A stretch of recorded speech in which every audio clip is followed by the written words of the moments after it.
आज निरंजन 75 वर्षाच्या बाबांना शहरातील एका वृद्धाश्रमामध्ये सोडण्यासाठी आला होता. पण रिसेप्शनवर बसलेल्या मॅडम मध्ये आणि निरंजन सोबत खूप वादविवाद सुरू झाला होता. तो वाद हा भांडणाच्या स्वरूपात खूप मोठा झाला होता. तो म्हणाला, हे पहा मॅडम, मला समजून घेण्याचा प्रयत्न करा. माझ्या बाबांना पुन्हा इथे आणायला माझ्याकडे वेळ नाही. त्यामुळे तुम्ही आजच त्यांचे ऍडमिशन करून घ्या. तुम्ही म्हणाला तर मी आत्ताच्या आत्ता 1,00,000 रुपयांचा चेक देईन. फक्त तुम्ही माझ्या बाबांना इथे ठेवून घ्या. मॅडम म्हणाले, अहो सर, मी एकदा सांगितलं ना तुम्हाला की कोणत्याही परिस्थितीमध्ये आज तुमच्या बाबांना इथे ऍडमिशन देता येणार नाही. ह्या वृद्धाश्रमाच्या संचालिका सध्या शहराच्या बाहेर गेल्या आहेत. त्या उद्या संध्याकाळपर्यंत परत येतील. त्यामुळे तुम्ही आता जा आणि तुमच्या बाबांना उद्या घेऊन या. रिसेप्शनवर बसलेल्या मॅडमने सांगितले. तेव्हा निरंजन स्वतःच्या रागावर नियंत्रण ठेवत पुन्हा म्हणाला, मॅडम, मी तुमचे बोलणे समजू शकतो, पण ही माझी मजबुरी आहे. आम्ही खूप लांबचा प्रवास करून इथे आलो आहोत. 3 दिवसानंतर माझी अमेरिकेची फ्लाईट आहे आणि मला तयारी करायची आहे. प्लीज माझी सिच्युएशन, मजबुरी तुम्ही समजून घेण्याचा प्रयत्न करा. त्या दोघांमध्ये बोलणे चालूच होते की तेवढ्यातच निरंजनचा फोन वाजला. त्याच्या बॉसचा फोन आला होता. तो म्हणाला, हॅलो सर. पलीकडून आवाज आला, मिस्टर निरंजन, तुम्ही अजूनही मला डॉक्युमेंट्स मेल केले नाहीत. तुम्ही मला म्हणाला होतात की आज दुपारपर्यंत तुम्ही सगळे डॉक्युमेंट्स ईमेलद्वारे पाठवून देऊ शकता म्हणून. निरंजन म्हणाला, हो सर, लगेचच करतो. तेव्हा त्याचे बॉस म्हणाले, पण मिस्टर निरंजन, तुम्ही तुमच्या कामाबद्दल एवढे बेजबाबदार कसे असू शकता? नाही सर, ते काय आहे ना, मी एका प्रॉब्लेम मध्ये अडकलो होतो. मी आता लगेच तुम्हाला. तो पुढे काही बोलणार तेवढ्यातच पलीकडून फोन कट झाला होता. टेन्शन मध्ये येऊन निरंजन डोक्याला हात लावून खुर्चीवरती जाऊन बसला. आपल्या मुलाला अशा प्रकारे तणावात बसलेले पाहून जवळ बसलेले मनोहरराव ते सुद्धा व्याकुळ झाले. त्यानंतर निरंजन पुन्हा एकदा त्या मॅडमला म्हणाला, तुम्ही पाहिलत ना मी किती मोठ्या प्रॉब्लेम मध्ये अडकलो आहेत. एकीकडे बायको, मुले आणि घरचे प्रॉब्लेम्स, तर दुसरीकडे परदेशातील नोकरी आणि माझं भविष्याचा प्रश्न आहे. मॅडम, प्लीज काहीतरी करा. तुम्ही वृद्धाश्रमाच्या मॅनेजरला फोन लावा. मी त्यांच्याशी बोलतो. नाही, सध्या ते शक्य नाही. मॅडम फोन घेणार नाही असे म्हणत त्या मुलीने आवाज दिला, दिनेश, इकडे ये. तेवढ्यात 25 ते 30 वर्षाचा एक युवक तिच्या समोर येऊन हजर झाला आणि म्हणाला, हा मॅडम, बोला. तेव्हा त्या मॅडम म्हणाली, दिनेश, ह्या दोघांसाठी चहा पाणी आणि रात्री इथे झोपण्याची व्यवस्था कर. ते लोक खूप लांबून आले आहेत. दिनेश म्हणाला, ठीक आहे मॅडम, आता लगेचच व्यवस्था करतो. असे बोलून तो आतमध्ये निघून गेला. आणि हे ऐकून निरंजन दंग झाला. तेवढ्यात मॅडम म्हणाली, हे पहा मिस्टर निरंजन, जर तुम्ही एवढ्या लांबून प्रवास करून पुन्हा इथे येऊ शकणार नसेल तर तुम्ही दोघे आज रात्री इथेच थांबा.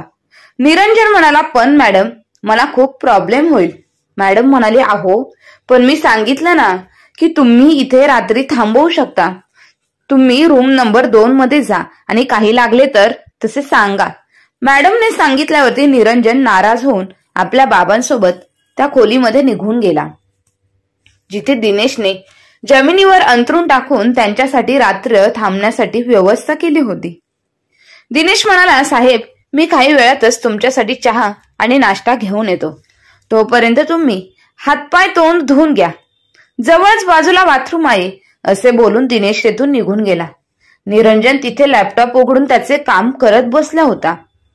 तेव्हा मनोहररावांनी सोबत आणलेली आपली बॅग उघडली आणि रुमालात गुंडाळून आणलेली चपाती बाहेर काढत म्हणाले, तुला ठाऊक आहे का बाळा, मी सकाळी लवकर उठून जेव्हा कामाला जात होतो तेव्हा तुझी आई मला आणि तुला सकाळी सकाळी लवकर उठून असे मेथीचे पराठे बनवून खायला देत असायची. आणि त्या पराठ्यांसोबत तुला लोणचं खूप आवडायचं म्हणून आई तुझ्या डब्यामध्ये 2 लोणच्याच्या खापा जरा जास्तच द्यायची. बाबांच्या बोलण्याने निरंजनने काहीच उत्तर दिले नाही. तो तर त्याच्या कामांमध्ये व्यस्त झाला होता. त्यानंतर मनोहरराव म्हणाले, ठीक आहे, मी तुला माझ्या हाताने भरवतो. कोणास ठाऊक यानंतर कधी सुख मिळेल ना मिळणार. असे बोलता बोलता त्यांचा कंठ दाटून आला. जसे त्यांनी चपाती एक घास मोडून निरंजनच्या तोंडासमोर नेला तेव्हा निरंजन रागाने म्हणाला, हे काय आहे बाबा, तुम्हाला तर दुसरे काही कामच नाही का? अहो, मला पटकन माझे काम आवरायचे आहे. तुम्ही खात बसा. त्यात चपाती सोबत लोणचं लावून. मला अजिबात भूक नाही. मुलाचे ते बोलणे ऐकून मनोहरराव घाबरले आणि गुपचूप त्यांनी ती चपाती आणि लोणचं पुन्हा रुमालामध्ये बांधून तसंच ठेवून दिलं आणि म्हणाले, ठीक आहे बाळा, तू आयुष्यात खूप प्रगती कर, मोठा माणूस हो, हीच माझी देवाकडे प्रार्थना आहे. काही वेळ असेच बसले. मनोहरराव आपल्या भूतकाळात हरवले होते. 22 वर्षाचे मनोहरराव होते तेव्हा लग्न झालं होतं, परंतु लग्न झाल्या झाल्या डोक्यावरचं पितृछत्र हरवलं होतं. तेव्हापासून एकत्र कुटुंबाची 4 बहिणींची जबाबदारी खांद्यावरती पडली आणि त्या ओझ्याखाली दबले गेले. घरामध्ये खूप सदस्य होते. प्रत्येकाचं पोट भरावं, प्रत्येकाचं प्रत्येक गरज पूर्ण करता यावी म्हणून मनोहरराव 20-20 तास काम करून संध्याकाळी घरी येऊन झोपायचे. घरातील प्रत्येक माणसाला काही कमतरता तर लगेच मनोहरराव त्यांच्याकडे मागायला यायचे, परंतु मनोहररावांनी कधीच त्यांच्या खिशाचा विचार न करता प्रत्येकाला सर्वांना भरभरून देत आले. सगळ्या बहिणींची लग्न, त्यानंतर आईचं डॉक्टर, गोळ्या, औषधे. लग्नाच्या 3 वर्षानंतर त्यांना निरंजन झाला. घरातील पहिला मुलगा निरंजन म्हणून सर्वांनाच खूप आनंद झाला होता. पण तो झाल्यानंतर 7 वर्षांनी त्याच्या आईचं निधन झालं. तेव्हा मनोहरराव हातून पूर्णपणे तुटून गेले होते. त्यांच्या एकत्र कुटुंबाचा डोलारा तर आता कमी झाला होता, परंतु 6 वर्षाच्या मुलाला सोडून त्याची आई निघून गेली होती आणि म्हातारी आजी अशी किती वर्ष टिकणार होती. निरंजनची आई वारल्यानंतर आजीने त्याची जबाबदारी स्वतःच्या खांद्यांवरती घेतली.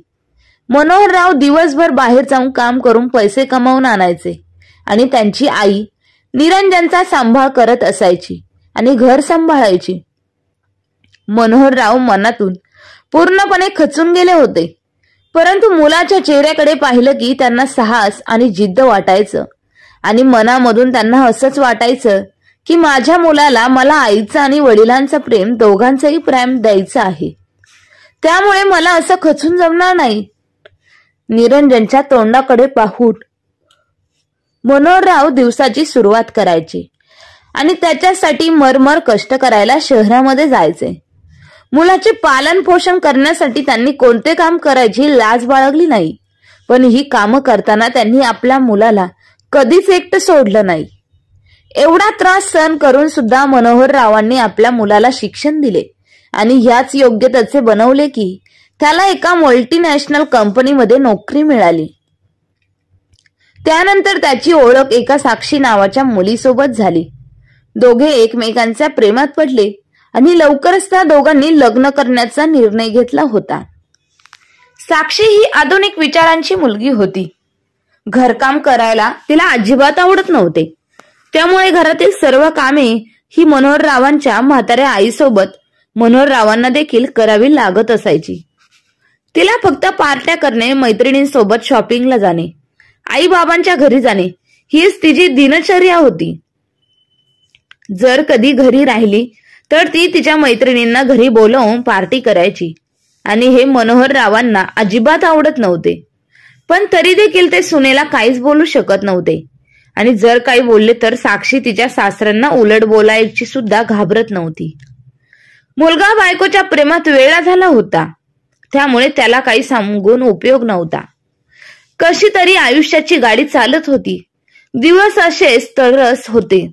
निरंजन आणि साक्षीच्या लग्नाला 10 वर्ष झाले होते आणि ती 2 मुलांची आई झाली होती. मोठा मुलगा 10 वर्षांचा आणि धाकटा 8 वर्षांचा होता. तिकडे साक्षीचे आई बाबा अमेरिकेत शिफ्ट झाले होते, त्यामुळे आता साक्षीने सुद्धा परदेशात जाऊन स्थायिक होण्याचा निर्णय घेतला होता. योगायोगाने निरंजनच्या कंपनीने सुद्धा त्याला परदेशात नोकरी करण्याची ऑफर दिली होती. दुप्पट पगाराच्या लोभापायी निरंजनने ती ऑफर स्वीकारली. त्याची बायको आणि 2 मुले तर खूपच खुश झाले होते. निरंजनला देखील त्याच्या बाबांना परदेशात सोबत घेऊन जाण्याची इच्छा होती, पण त्यांचा व्हिसा नाकारला गेला आणि आता पुढे काय करायचे या विचाराने निरंजन काळजीत पडला. निरंजन त्याच्या बायकोला म्हणाला, इथे बाबांबरोबर कोणीतरी असायला पाहिजे, ते एकटा कसा राहणार? तेव्हा साक्षी म्हणाली, मी तर इथे अजिबात थांबणार नाही. ती म्हणाली, सध्या तरी आपण बाबांना वृद्धाश्रमामध्ये पाठवू आणि 1 वर्षानंतर पुन्हा एकदा व्हिसा अप्लाय करू आणि त्यांना आपल्यासोबत अमेरिकेला घेऊन जाऊ. त्यावर निरंजन म्हणाला, आणि जर पुढच्या वर्षी बाबांचा व्हिसा मिळाला नाही तर मग? यावर साक्षी म्हणाली, अरे मग काय झाले? मला तर असे वाटते की त्यांचे वृद्धाश्रमामध्ये राहणेच ठीक आहे, आणि तसे इथे आपल्या सोबत परदेशात येऊन काय करणार आहे? आणि तू सुद्धा एवढी बाबांची काळजी करण्यापेक्षा स्वतःच्या भावी आयुष्यावरती लक्ष केंद्रित केले पाहिजे. ही वेळ प्रॅक्टिकल होऊन विचार करण्याची आहे. भावनांच्या आहारी जाऊन अशी चांगली संधी व्हायला घालू नकोस.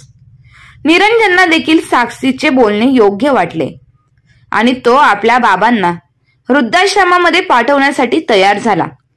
आणि म्हणूनच तो बाबांना आज वृद्धाश्रमामध्ये घेऊन आला होता. बाबा, हे घ्या, मी तुमच्यासाठी चहा बिस्किट आणले आहे. दिनेशच्या आवाजाने मनोहरराव वर्तमानात येऊन परत आले. मनोहरराव चहाचा कप उचलून चहा पिऊ लागले. तेव्हा निरंजन मनोहररावांना म्हणाले, अरे बाळा, कमीत कमी चहा तर पिऊन घे, थंड होईल. निरंजन म्हणाला, काय बाबा? अहो, एकतर मी इतक्या टेन्शन मध्ये आहे आणि तुम्हाला खाणं पिणं सुचत आहे का? आज जर मी हे काम पूर्ण केले नाही तर मला बॉसचे बोलणे ऐकून घ्यावे लागेल. एक तर इथे अधूनमधून इंटरनेटला रेंज सुद्धा येत नाही.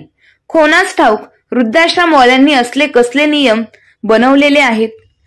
त्यांना हेही समजत नाही का म्हातारा माणूस आहे किंवा दुसऱ्या शहरातून आले आहेत. ह्या लोकांनी खऱ्या अर्थाने वृद्धांना आधार द्यायला पाहिजे, पण हे लोक तर त्रास देतात. तर इकडे एकीकडे वृद्धाश्रमाची मॅनेजर फिरायला गेली आहे, तर दुसरीकडे जी मॅडम इथे बसली आहे आमचे काहीच बोलणे ऐकून घ्यायला तयार नाही. जेव्हा निरंजन रागामध्ये हे सर्व बोलणे बोलत होता त्यावेळेस त्या मॅडम दरवाजात उभ्या राहून निरंजनचे बोलणे ऐकून घेत होत्या. तेवढ्यात अचानक त्यांची नजर दरवाजात उभ्या असलेल्या मॅडमकडे गेली आणि तो त्या मॅडम वरती पडदा टाकत म्हणाला, अरे मॅडम, मी तर ते. मॅडम म्हणाल्या, राहू द्यात मिस्टर निरंजन, मला ठाऊक आहे अशा प्रकारच्या वातावरणामध्ये कोणाचाही माणूस चिडचिडच होतो. तुम्ही माझ्यासोबत चला, मला तुमच्याशी काहीतरी बोलायचं आहे. असे बोलून मॅडम खोलीतून बाहेर निघून गेल्या. निरंजनला वाटले की मॅडम जास्त पैशांची डिमांड करेल, त्यामुळे खोली बाहेर आल्याबरोबर तो म्हणाला, हे पहा मॅडम, जर तुम्ही म्हणाला तर मी 1 लाखाऐवजी 2 लाख रुपयांचा चेक देतो. तेवढ्यात मॅडम म्हणाल्या, नाही मिस्टर निरंजन, मी पैशांबद्दल बोलतच नाही. मला तर ह्या गोष्टीचे आश्चर्य वाटते की तुम्ही लहान असताना तुमच्या बाबांनी त्यांची किती महत्वाची कामे पुढे ढकलली असतील, किती रात्र जागून तुम्हाला सांभाळलं असेल आणि त्यांच्यासाठी तुम्ही 1 रात्र देखील इथे थांबू शकत नाही. हे ऐकताच निरंजनने शर्मेने मान खाली घातली. चला, मी तुमचा प्रश्न सोडवतो. मी तुमच्या बाबांना आत्ताच्या आत्ता वृद्धाश्रमात प्रवेश देते. पण काय मॅडम? पण मिस्टर निरंजन, तुम्हाला माझे एक छोटेसे काम करावे लागेल. मॅडमचे बोलणे ऐकून निरंजन त्यांच्याकडे प्रश्नार्थक नजरेने पाहू लागला. मॅडम म्हणाल्या, इथे वृद्धाश्रमामध्ये शालिनीताई नावाच्या वृद्ध व्यक्ती राहतात. तुम्हाला फक्त त्यांचा नातू असल्याचे नाटक करावे लागेल. हे ऐकताच निरंजन दंग झाला. मॅडम पुन्हा म्हणाल्या, साधारण 10 वर्षांपूर्वी त्यांचा मुलगा आपल्या बायकोला आणि मुलांना घेऊन त्यांना इथे सोडून रशियाला निघून गेला होता. तेव्हापासून तर ते आतापर्यंत नातवाला पाहण्यासाठी त्यांचा जीव तळमळत करत आहे. त्यांना आशा आहे की एक ना एक दिवस तो त्यांना भेटायला नक्की येईल. पण मिस्टर निरंजन, आज त्यांची तब्येत खूप बिघडली आहे. मला नाही वाटत की त्यांच्याकडे आता जास्त वेळ आहे. जर झाल्यास आमचे हे छोटेसे काम करा. तुम्हाला फक्त एक नाटक करायचं आहे. पण विचार करा, आपल्या नातवाला डोळे भरून पाहण्यासाठी त्यांच्या तळमळणाऱ्या डोळ्यांना किती बरं वाटल ते. तुम्ही माझे हे काम करा. मी तुमच्या बाबांना लगेच वृद्धाश्रमामध्ये प्रवेश देईल. हे ऐकताच निरंजन म्हणाला, पण मॅडम, मला तर त्यांच्या नातवाबद्दल काहीही माहिती नाही. त्याचे नाव काय आहे आणि ते त्याच्या नातवाला कोणत्या नावाने बोलायचे? मॅडम म्हणाले, मिस्टर निरंजन, तुम्हाला त्यांना काही बोलण्याची गरज नाही. पण एक लक्षात ठेवा की त्यांच्या नातवाचे नाव रोहन आहे. आता तुम्ही माझ्यासोबत चला. असे बोलत मॅडम त्याला शालिनी ताई यांच्या खोलीकडे घेऊन गेल्या. त्याच आश्रमात राहणारी जानकी नावाची मैत्रीण त्यांच्याच बेडजवळ बसली होती. शालिनी ताईंची मैत्रीण म्हणाली, शालिनी, डॉक्टर म्हणाले आहेत की औषधे गोळ्या वेळेवर घेतल्यास तरच तुझी तब्येत ठीक होईल. थरथरत्या आवाजामध्ये शालिनी ताई म्हणाल्या, किती वेळा मी देवाकडे प्रार्थना करत आहे की मला पटकन घेऊन जा, पण हे मरण आहे जे बोलवले तरी सुद्धा येत नाही. कोणास ठाऊक देवाच्या कानापर्यंत माझा आवाज का जात नाही. शालिनी ताईंच्या मनामध्ये लपलेले दुःख त्यांच्या शब्दांतून बाहेर आले. ठीक आहे शालिनी, मी काही वेळाने पुन्हा येते. असे बोलून त्यांची मैत्रीण तेथून निघून गेली. दरवाजात उभ्या असलेला निरंजन शालिनी ताईंचे सर्व बोलणे ऐकत होता. तेवढ्यात मॅडम निरंजनला आत घेऊन आल्या. निरंजनने पाहिले की बेडवर एक म्हातारी सांगड्याच्या स्वरूपात पडलेली आहे. तिचे गाल आत गेले होते, खोलवर गेले. त्यांचे निर्जीव डोळे वेदना आणि दुःखांनी जणू कहाणीच सांगत होते. पण त्यांचा येण्याचा आणि जाणारा श्वास ते जिवंत असल्याचे प्रमाण देत होते. त्यांच्याजवळ जाऊन मॅडम म्हणाल्या, काकी, पहा ना, कोण आला आहे. तेव्हा शालिनी ताई यांनी हळूहळू त्यांचे डोळे उघडले आणि म्हणाले, कोण आले आहे. तेव्हा मॅडम म्हणाल्या, काकी, हा पहा, तुमचा रातू रोहन आला आहे तुम्हाला भेटायला. शालिनी ताई म्हणाल्या, काय, माझा रोहन आला आहे. असे बोलताना शालिनी ताई यांच्या डोळ्यांमध्ये एक वेगळीच चमक आली होती. हो काकी, तुमचा नातू रशियावरून खास तुम्हाला भेटण्यासाठी आला आहे. अरे बाळा रोहन, इतके दिवस तुला माझी आठवण आली नाही का रे. किती मोठा झाला आहेस तू. त्याच्याकडे पाहत शालिनी ताई यांच्या वृद्ध शरीरामध्ये जणू जीव परत आला होता. मॅडमने त्यांना आधार देत बेडवरती उठून बसवले आणि म्हणाले, काकी, उद्या तुमच्या नातवाची परतीची फ्लाईट आहे, त्यामुळे आज तुम्ही त्याच्याबरोबर मनसोक्त गप्पा मारून घ्या. असे बोलून मॅडम खोलीच्या बाहेर निघून गेल्या. निरंजन बेडवरती जवळच्याच खुर्चीवर बसत होता. तेवढ्यात शालिनी ताई म्हणाल्या, तिथे नको बसू बाळा, इथे माझ्याजवळ येऊन बस ना. निरंजनला काहीसे अस्वस्थ वाटत होते, पण पुन्हा त्याला मॅडमचे बोलणे आठवले आणि मग तो गुपचूप त्यांच्या शेजारी बेडवरती जाऊन बसला. तेव्हा त्या म्हणाल्या, मला खात्री होती रोहन बाळा, एक ना एक दिवस तू नक्की मला भेटायला येशील. त्यामुळेच तर देवाने मला जिवंत ठेवले आहे. तुला पाहण्यासाठीच तर मी अजून जिवंत होते. पण बाळा, तू उद्या खरं तर परत जाणार आहेस का. अरे किती वर्ष मी तुझ्या येण्याची वाट पाहिली आणि तू मला भेटण्यासाठी काही तासांसाठीच आला आहेस. बोलता बोलता मध्ये शालिनी ताई थरथर कापू लागल्या. पण नातवाला भेटण्याचा उत्साह एवढा होता की सारी कमजोरी विसरून त्या पुन्हा त्याच्याशी बोलू लागल्या. अच्छा, एक सांग बाळा, तुझे बाबा कसे आहेत. त्याला माझी आठवण येत नाही का रे. बरेच वर्ष झाले त्यालाही पाहून. त्यांचे ते बोलणे ऐकून निरंजन पुढे काही बोलूच शकला नाही. त्यानंतर त्या म्हणाल्या, तुझी आई बरी आहे ना. निरंजन म्हणाला, हो आजी, सर्वजण ठीक आहे. शालिनी ताई पुढे म्हणाल्या, तुला ठाऊक आहे का बाळा, इथे वृद्धाश्रमात नेहमी लोक मिठाई वाटायला येतात. काल सुद्धा कोणाच्या तरी नातवाचा वाढदिवस होता, तेव्हा त्यांनी वृद्धाश्रमातील सर्व लोकांना गुलाबजाम वाटायला आणले होते. तेव्हा माझ्या डोळ्यांसमोर तुझ्या लहानपणीचा फोटो येत होता. असे बोलताना शालिनी ताई जवळ असलेली वाटी उचलतात त्यात एक गुलाबजाम ठेवला होता. ते म्हणाले, बाळा, हा घे गुलाबजाम, मी तुझ्यासाठीच ठेवला होता. निरंजनने इच्छा नसताना तो गुलाबजाम उचलला. त्यानंतर शालिनी ताईंच्या चेहऱ्यावर हास्य उमटले आणि ते म्हणाले, बाळा, तुला आठवते का, गुलाबजाम खायला खूप आवडायचा, त्यामुळे गुलाबजाम आणा असे बोलून तू दिवसभर माझ्या मागे पुढे करायचा. पण तुझी आई तुला जास्त गुलाबजाम खाऊन देत नव्हते, त्यामुळे तू दररोज संध्याकाळी बागेमध्ये तुला खेळायला घेऊन जाण्याच्या बहाण्याने तू माझा हात पकडून बाजारात घेऊन जायचा आणि मला मिठाईच्या दुकानात नेऊन हट्टाने एक तरी गुलाबजाम खायला तू मागायचा. त्यावेळी एक क्षण सुद्धा माझा हात सोडला नव्हता, पण त्यानंतर तू माझा हात असा सोडला की पुन्हा कधी पकडलाच नाही. आपल्या थरथरत्या हातांकडे पाहत शालिनीताई म्हणाल्या. निरंजन म्हणाला, नाही आजी, असे काहीच नाही. आयुष्यात थोड्याफार अडचणी असतात, कामे असतात, पण तरी मी तुम्हाला भेटायला आलोच ना. आणि आजी, कसे आहे ना, जर कामाला वेळ देण्याचा प्रयत्न केला तर नात्यांसाठी वेळ देऊ शकत नाही, आणि जर नात्यांना वेळ दिला तर कामाकडे दुर्लक्ष होते. शालिनीताई म्हणाली, हो बाळा, चूक तर आमचीच आहे. आम्ही कामाला नाते समजतो आणि नातेसंबंधांना ओझे समजतो. हे ऐकताच निरंजनने खाली मान घातली. त्यानंतर पुन्हा शालिनीताई म्हणाल्या, पण बाळा, मला आनंद आहे की कमीत कमी तू मला भेटण्यासाठी तरी आलास. बरं एक सांग, तुझे लग्न झाले आहे का? शालिनीताईंच्या ह्या प्रश्नाने निरंजन विचारात पडला. तो म्हणाला की मी जर यांना हो म्हणालो तर आजी मला नातसुनेबद्दल विचारतील. शालिनीताई म्हणायला, काय झाले बाळा, कसला विचार करत आहेस? तुझे लग्न झाले की नाही? तेव्हा निरंजन म्हणाला, नाही आजी, माझे लग्न नाही झाले. त्यापुढे म्हणाल्या, बरं मग तू कोणती मुलगी पसंत वगैरे करून ठेवली आहे का? निरंजन म्हणाला, आजी, तू असे का बोलत आहेस? रोहम बाळा, आता माझ्यापासून लपवणार आहेस का रे?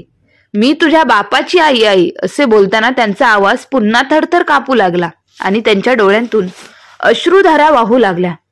काही वेळानंतर त्या म्हणाल्या, आजपर्यंत तुझ्या बापाचा वासही माझ्या मनातून सुटला नाही, पण तो मला इथे सोडून कायमचा निघून गेला. बाळा, तू माझे एक ऐकशील? निरंजन म्हणाला, हो, बोल ना आजी. शालिनीताई म्हणाल्या, तुझा बाप तर मला एकट्याला सोडून निघून गेला, पण तू कधीच तुझ्या आई बापांना म्हातारपणात एकटे सोडून जाऊ नकोस. म्हातारपणात जेव्हा माणूस एकटा पडतो तेव्हा त्याचे आयुष्य एका शिक्षेपेक्षा जास्त असते. ही फक्त माझ्या एकट्याची कहाणी नाही. तिथे वृद्धाश्रमामध्ये कितीतरी अशी वृद्ध माणसे आहेत ज्यांची मुले, मुली, सुना, नातवंडे असे सर्वजण आहेत, पण तरी सुद्धा त्यांचे आपले असे कोणीच नाही. माणसाला आयुष्याच्या ह्या वळणावर येऊन सर्व नाती नकली वाटू लागतात. इथे राहणाऱ्या वयोवृद्ध लोकांच्या हृदयात कुटुंबाच्या आठवणी रात्रंदिवस काट्यांप्रमाणे टोचत असतात. निरंजन आणि शालिनीताईंचे बोलणे चालूच होते की तेवढ्यात निरंजनचा मोबाईल वाजला. त्याने पाहिले तर त्याच्या बायकोचा, साक्षीचा फोन आला होता.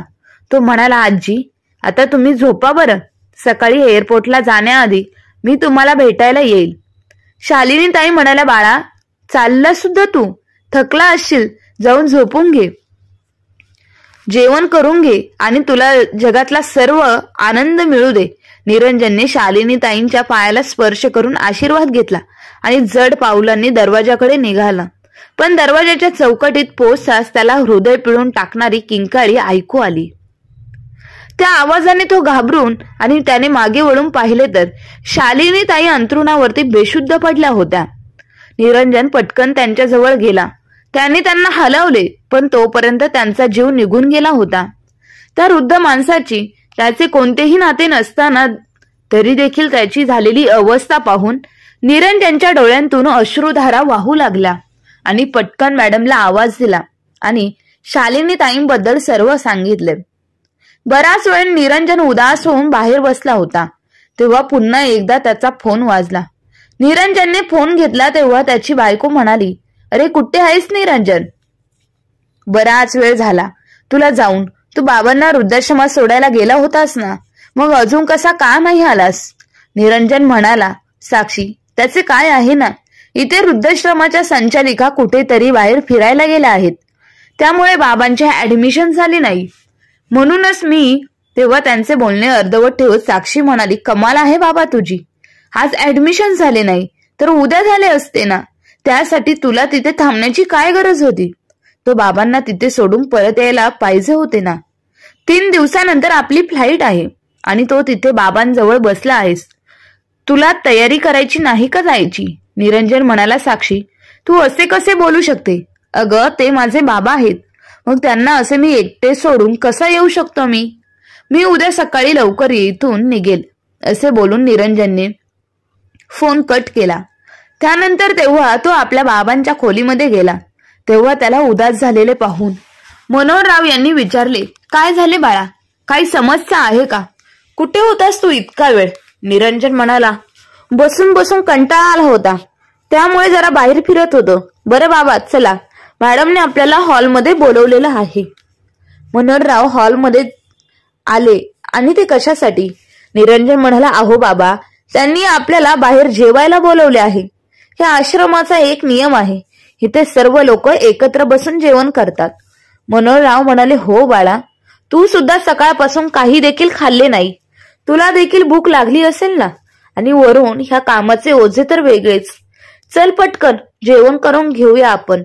निरंजन आपल्या बाबांना घेऊन हॉलमध्ये आला. तिथे एका मोठ्या डायनिंग टेबलवर जेवण ठेवले होते. एक एक करून सर्व वृद्ध माणसे तिथे येऊन बसू लागले. काही वृद्ध माणसांना तर व्यवस्थित चालता सुद्धा येत नव्हते. तरी सुद्धा काही वृद्ध असे होते जे शरीराने पूर्णपणे लाचार झाले होते. वृद्धाश्रमात काम करणारे कर्मचारी त्यांना जेवण वाढून स्वतःच्या हाताने भरवत होते. निरंजन हे सर्व लक्षपूर्वक पाहत होता. त्या वृद्ध माणसांना पाहिल्यावर समजले की ते इथे सुखी नाहीत. तिथे खाण्यापिण्याची आणि राहण्याची सोय सुद्धा खूप चांगली होती, पण आपल्या मुलांपासून दूर झाल्याचे दुःख आणि निराशाचे भाव त्यांच्या डोळ्यांमध्ये स्पष्टपणे दिसत होते. खूप मुश्किलीने निरंजनने थोडेसे जेवण केले आणि तो पुन्हा आपल्या खोलीमध्ये जाऊन बसला. काही वेळानंतर जेव्हा मनोहरराव खोलीमध्ये आले तेव्हा आपल्या मुलाजवळ बसले आणि म्हणाले, काय झालं आहे बाळा? तू व्यवस्थित जेवला देखील नाहीस. उदास होऊन निरंजन म्हणाला, बाबा, माझे जेवण करण्याची इच्छा झाली नाही. तो पुढे म्हणाला, बाबा, तुम्ही घाबरू नका. निघताना मी चपाती आणि लोणचं आणलं आहे, ते मला खायचे आहे. तेव्हा मनोहररावांनी आपल्या बॅगेत ठेवलेली चपाती आणि लोणचे रुमाल आतून सोडून आपल्या मुलाला खाण्यासाठी दिले. बाबा, तुम्ही बनवलेली चपातीला आजही तीच चव आहे. जेव्हा मी लहान असताना तुम्ही मला आई गेल्यानंतर शाळेत जाताना चपाती आणि लोणचं डब्यामध्ये देत होते. बाबा, लहानपणी आई गेल्यानंतर तुम्ही तुमच्या हाताने मला जेवण भरवत होता ना. बाबा, भरवा ना आज. निरंजन म्हणाला, बाबा, आजही तुम्ही तुमच्या हाताने मला जेवण भरवशाल का? मुलाच्या तोंडातून हे शब्द ऐकताच मनोहरराव खूप खुश झाले आणि त्यांनी आपल्या हाताने निरंजनला जेवण भरवले. त्यानंतर निरंजन म्हणाला, बाबा, तुम्हाला आठवते का, जेव्हा लहानपणी एखाद्या दिवाळीच्या सुट्टीमध्ये आपण आत्याच्या घरी गेलो होतो, तेव्हा मी गल्लीतील आजूबाजूला राहणाऱ्या मुलांसोबत लपाछपीचा खेळ खेळायला जायचो. प्रत्येक जण वेगवेगळ्या ठिकाणी लपायचे. तेव्हा मी सुद्धा त्या मुलांसोबत जवळच्याच गल्लीमध्ये जाऊन लपून बसलो होतो. थोड्या वेळानंतर सर्व मुले तर आपापल्या घरी निघून गेले, पण मी मात्र तिथेच फिरत राहिलो. आत्याचे घर कुठे आहे हे मला समजलेच नाही. ती घटना आठवणींमध्ये मनोहरराव म्हणाले, हो बाळा, कुठे कुठे शोधलं नव्हतं मी तुला, पण तू कुठे सापडला नाही. ज्या मुलाला मी क्षणभरही नजरेच्या आड होऊ दिले नाही, आई गेल्यानंतर तळहाताच्या फोडाप्रमाणे ज्या मुलाला मी सांभाळले, तासन तास त्याला मांडीवर घेऊन झोपवले, तो मुलगा माझा बेपत्ता झाला होता. मी वेड्यासारखं तुला इकडे तिकडे शोधत होतो. शेवटी अंधारामध्ये तू समोरून येताना दिसलास, तेव्हा कुठे माझा जीव जीवात आला होता. निरंजन म्हणाला, तुम्ही माझ्याकडे धावत आला होतास ना, आणि मला छातीशी लावून खूप रडले होते. बोलता बोलता मनोहरराव आणि निरंजन यांचे डोळे भरून आले होते. मुलांना आणि वडिलांना अशा प्रकारे एकत्र बसून गप्पा मारताना बरेच दिवस झाले होते. निरंजनचे लग्न झाल्यापासून तो फक्त आपल्या बायको मुलांमध्ये आणि नोकरीमध्ये व्यस्त झाला होता. बाबांसोबत बसण्यासाठी आणि त्यांच्यासोबत बोलण्यासाठी त्याच्याकडे वेळही नव्हता, आणि ही त्याला कधी कधी तशी गरजही वाटली नाही. गप्पा मारता मारता निरंजनने बाबांच्या मांडीवर डोके ठेवून तो झोपून गेला. खोलीच्या बाहेर उभ्या असलेल्या मॅडम बराच वेळापासून हे दृश्य गुपचूप पाहत होत्या. मनोहरराव बराच वेळ त्यांच्या केसांमधून हात फिरवत होते आणि मग तिथे बसलेल्या यांना झोप लागली. दुसऱ्या दिवशी सकाळी निरंजनला जेव्हा जाग आली तेव्हा 8 वाजले होते. घड्याळात 8 वाजलेले पाहून तो चकित झाला आणि बाबांना उठवत म्हणाला, बाबा, मला खूप उशीर झाला आहे. आज मला ऑफिसला लवकर जायचे होते. तो लगबगीने आवरायला सामान ठेवला आणि रिसेप्शनवर फॉर्मॅलिटी पूर्ण केल्यानंतर तो तिथून निघून जाऊ लागला तेव्हा मनोहरराव म्हणाले, बाळा, स्वतःची काळजी घे आणि हो, वाटेत कुठेतरी थांबून थोडेसे खाऊन घे. उपाशी पोटी राहिलास तर मला तुझी काळजी वाटत राहील. निरंजन म्हणाला, ठीक आहे बाबा, आता मी निघतो. असे बोलून निरंजन तेथून निघून गेला. तिथून तो सरळ त्याच्या ऑफिसमध्ये गेला. पण दिवसभर त्याच्या डोक्यामध्ये विचारांचं चक्र चालूच होतं. तर असं वाटत होतं की तो आपले खूप काही मागे सोडून आला आहे. इच्छा नसतानाही वृद्धाश्रमात राहणाऱ्या वृद्धांचे असहाय्य आणि निराशाचे त्याच्या डोळ्यासमोर सतत येऊ लागले. रात्री जेव्हा निरंजन घरी पोहोचला तेव्हा तो खूप शांत होता. तेव्हा साक्षी त्याला म्हणाली, बाबांना वृद्धाश्रमात सोडून आला आहेत. यावर निरंजनने होकारार्थी मान हलवली. साक्षी म्हणाली, अरे बरं झालं. तसे त्यांना भार आपण आणखी किती दिवस त्यांचा सहन करणार होतो. बरं ठीक आहे, तू हातपाय तोंड धुवून घे, जेवण तयारच आहे. बायकोचे असे बोलणे ऐकून निरंजनला आश्चर्य वाटले. आतापर्यंत त्याच्या मनामध्ये संभ्रमाने घेरलं होतं, पण आता त्याचे पुढचे पाऊल काय असेल हे त्याने पक्के ठरवले होते. साक्षी म्हणाली, काय झालं? तू अजूनही फ्रेश का झाला नाहीस? जेवण थंड होईल ना. निरंजन म्हणाला, मला भूक नाही. असे बोलून तो त्याच्या खोलीमध्ये निघून गेला. रात्री सर्वजण झोपले होते, पण निरंजनच्या डोळ्यांतून झोप उडाली होती. त्याने ती रात्र खूप मुश्किलीने काढली. दुसऱ्या दिवशी सकाळी निरंजन कोणालाही काहीही न सांगता गाडी घेऊन थेट वृद्धाश्रमामध्ये निघून गेला आणि तासभरात तो त्या वृद्धाश्रमाच्या समोर उभा होता, जिथे काल तो त्याच्या बाबांना सोडून आला होता. तो तसा आतमध्ये गेला तसा समोर मॅडम उभ्या होत्या. त्या त्यांच्याकडे एकटक पाहत होत्या. काही वृद्ध लोक अंगणामध्ये फिरत होते आणि आतमध्ये येऊन निरंजन इकडे तिकडे पाहू लागला आणि मॅडमला म्हणाला, मॅडम, माझे बाबा कुठे आहेत? प्लीज त्यांना बोलवा ना. तेव्हा मॅडम म्हणाले, हे पहा मिस्टर निरंजन, सध्या तरी तुम्ही मनोहरराव यांच्यासोबत बोलू शकणार नाही. निरंजन म्हणाला, काय झालं मॅडम? असं का बोलत आहात? त्यावर तो पुढे म्हणाला, अच्छा, बाबा आता झोपले असतील. ठीक आहे, मी इथेच बसतो. जेव्हा बाबांची झोप होईल तेव्हा त्यांना सांगा की त्यांना मला भेटायला घेऊन या. वृद्धाश्रमामध्ये इतर लोकांसोबत जवळच्याच एका मंदिरामध्ये दर्शन करण्यासाठी ते गेले आहेत. त्याचे काय आहे ना, त्यांनी एक नवस केला होता. त्यांच्या जीवाची पर्वा न करता त्यांनी तो नवस पूर्ण करण्यासाठी सकाळीच पहाटे 3 वाजता उठून मंदिरामध्ये गेले आहेत. स्वतःच्या जीवाची पर्वा न करता देखील तुम्हाला दीर्घ आयुष्य मिळावं, तुमची प्रगती व्हावी, यासाठी ते देवाकडे प्रार्थना करत आहेत. मॅडमचे ते बोलणे ऐकून निरंजनच्या डोळ्यांतून अश्रूंच्या धारा वाहू लागल्या. तेव्हा त्याच्या समोर त्याचे बाबा म्हणजे मनोहरराव येऊन उभे होते. त्यांना पाहून निरंजनने बाबा बाबा असे बोलत त्यांच्याकडे धाव घेतला. निरंजनचा रडवेला चेहरा पाहून मनोहररावांना ती घटना आठवली, जेव्हा त्यांचा 8 वर्षाचा निरंजन रस्ता चुकला होता आणि बाबांना पाहताच बाबा बाबा असे ओरडत बाबांकडे धाव घेतली होती. तो म्हणाला, बाबा, मला माफ करा. माझ्याकडून खूप मोठी चूक झाली आहे. प्लीज मला माफ करा. बाबा, तुम्ही माझ्यासाठी काय काय केले. तुमच्या प्रेमाने आणि आशीर्वादाने मी आज आयुष्यामध्ये यशस्वी माणूस बनवू शकलो. ज्या बाबांनी मला लहानपणी एक क्षणही एकटे सोडले नाही, त्याच बाबांना मी वृद्धाश्रमात आणून सोडले. किती खूपच खालच्या पातळीचे वागलो आहे मी. खूप मोठा गुन्हा केला आहे बाबा मी. बाबांचे पाय धरून निरंजन जेवढे बोलत होता त्यापेक्षा जास्त रडत होता. मनोहररावांनी त्याला उठवले आणि त्याचे डोळे पुसले. निरंजन म्हणाला, बाबा, चला आता आपण घरी जाऊयात. तेव्हा मॅडम म्हणाला, पण मिस्टर निरंजन, तुम्ही असे जाऊ शकत नाही. त्यांना वृद्धाश्रमातून घेऊन जाण्यासाठी तुम्हाला मॅनेजरच्या ऑफिसमध्ये जाऊन सर्व फॉर्मॅलिटी पूर्ण करावी लागेल. मॅडम निरंजनला घेऊन ऑफिसमध्ये आल्या आणि त्या मॅडमने समोरच्या खुर्चीवर बसून एक पेपर काढला आणि त्यावर निरंजनला सही करायला सांगितली. निरंजन म्हणाला, इथला मॅनेजर अजून का आल्या नाहीत? मॅडम म्हणाल्या, मिस्टर निरंजन, मी ह्या वृद्धाश्रमाची मॅनेजर आहे.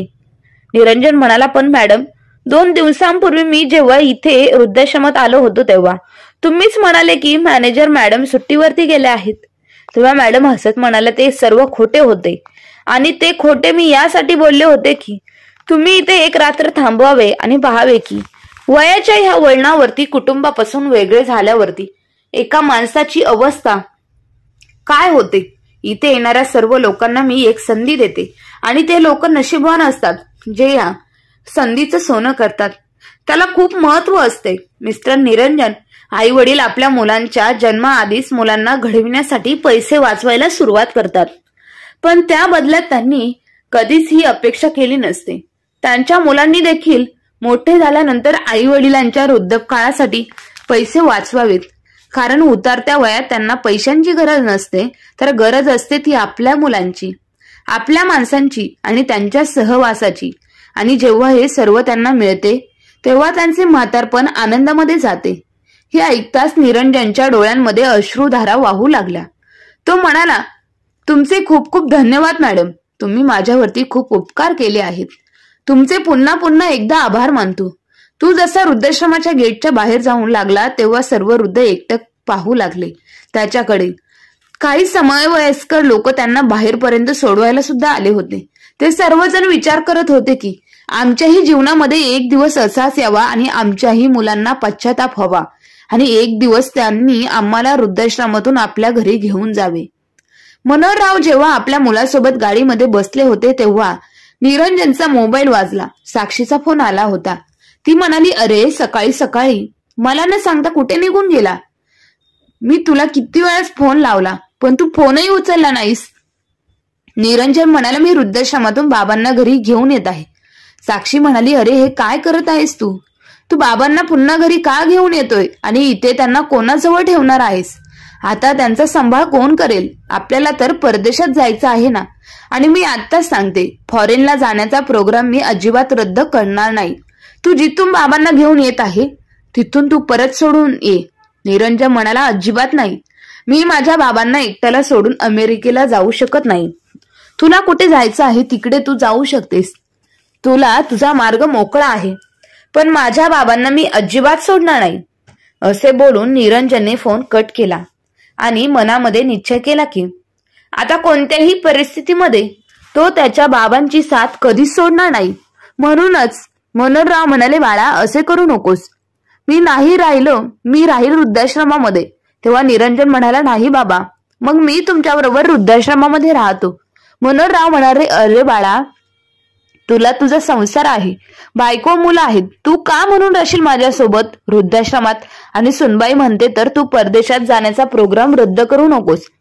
तिथे जा, खूप प्रगती कर. तेव्हा निरंजन म्हणाला, बाबा माझे काय, मी इथे सुद्धा नोकरी करू शकतो. खरे तर साक्षीच माझ्या मागे लागली होती की आपण अमेरिकेला जाऊ, तिकडे स्थायिक होऊ, कारण तिथे आई वडील राहत आहेत. ती तिच्या आई वडिलांसाठी अमेरिकेला जायचे म्हणत होती, पण तिच्या आई वडिलांसाठी मी माझ्या बाबांना एकटे का सोडू?